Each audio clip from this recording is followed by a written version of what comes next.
দিনাজপুরের সবজির বাজারে কাঁচামরিচের দাম কিছুটা কমেছে, তবে অন্যান্য সবজির উচ্চ মূল্যে এখনও স্বস্তি নেই ক্রেতাদের মধ্যে। এরই মধ্যে নতুন করে বাড়তে শুরু করেছে পেঁয়াজের দাম। এদিকে দেশের অন্যতম বৃহৎ ইলিশের পাইকারি বাজার চাঁদপুর বড় স্টেশন মাছঘাটে চাহিদার তুলনায় সরবরাহ কম। সপ্তাহের ব্যবধানে কেজিতে ইলিশের দাম বেড়েছে 100 থেকে 150 টাকা। আর এ নিয়ে আরও জানাতে দিনাজপুর থেকে যুক্ত আছেন কঙ্কন কর্মকার ও চাঁদপুর থেকে যুক্ত আছেন তালহা জুবাইর। শুরুতে চলে যাচ্ছে দিনাজপুরে কঙ্কনের কাছে। কঙ্কন, বাজার পরিস্থিতি কেমন দেখছেন, বিস্তারিত জানাবেন।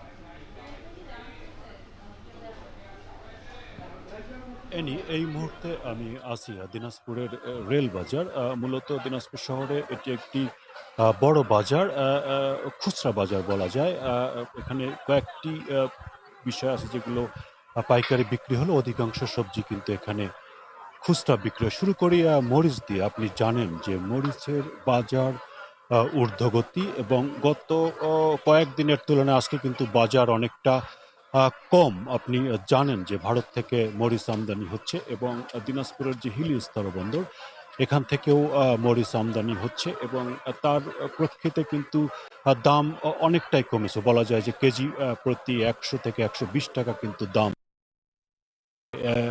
গত কয়েকদিন আগে বাজারগুলোতে মরিচ 320 টাকা কেজি ছিল, কিন্তু সেটি কমে প্রায় 200 কে 240 টাকার ভিতরে বিক্রি হচ্ছে, এবং সরবরাহ যদি আগামীতে বাড়ে তাহলে আরো দাম কমবে, এমনটাই বলছেন ব্যবসায়ী। পাশাপাশি যদি বলি আপনার পেঁয়াজ, গত সপ্তাহের তুলনায় পেঁয়াজের দাম কিন্তু কিছুটা বেড়েছে, অর্থাৎ কেজি প্রতি 3-4 টাকা 5 টাকা এরকম বেড়েছে। এবং যেহেতু আপনি জানেন যে পেঁয়াজ প্রায় শেষের দিকে, সেহেতু এটি আগামীতে বাড়বে এমনটাই ব্যবসায়ীরা বলছেন।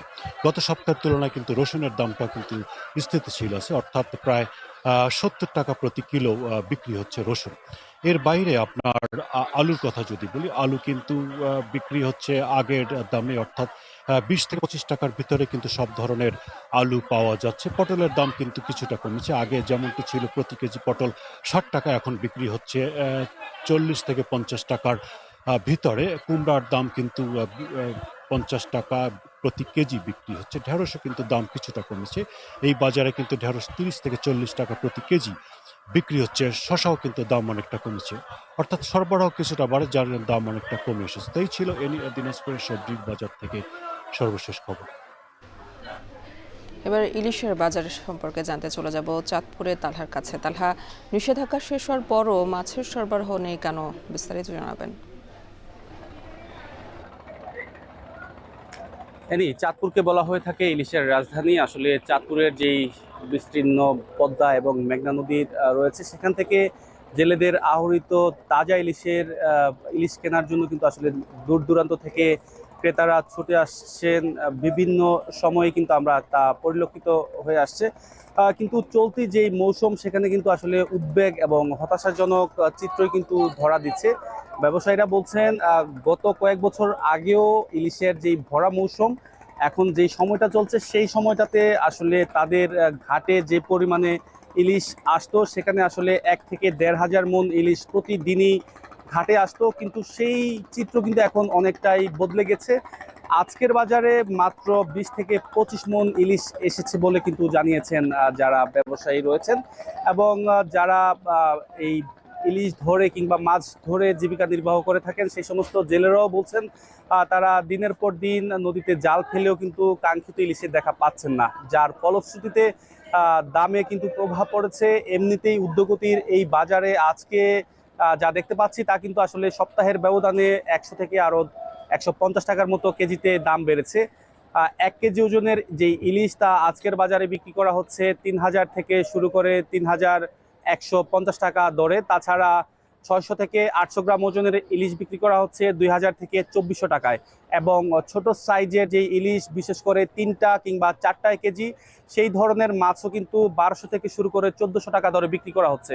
আমি কথা বলেছিলাম যারা ক্রেতা সাধারণ রয়েছেন তাদের সাথেও, তারা বলছেন যে বিশেষ করে যারা রাজধানী থেকে এসছেন ইলিশ কেনার জন্য কিংবা পার্শ্ববর্তী কুমিল্লা সহ নানান জেলা থেকে এসছেন, তারাও কিন্তু আসলে হতাশাই ব্যক্ত করছেন। বিশেষ করে চাঁদপুরের ইলিশের প্রতি মানুষের যে একটা প্রবল আগ্রহ এবং টান, তাজা ইলিশ কেনার জন্য কিন্তু তারা ছুটে আসছেন, কিন্তু অস্বাভাবিক ঊর্ধ্বগতির এই দামের কারণে কিন্তু অনেকেই ইলিশ না কিনে কিন্তু ফেরত যাচ্ছেন।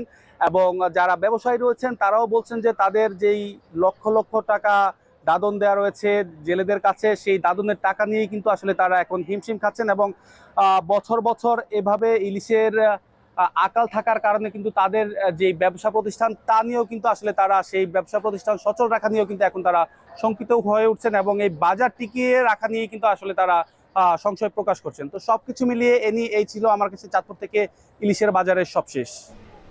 দেশের বাজার পরিস্থিতি নিয়ে জানাচ্ছিলেন সহকর্মীরা।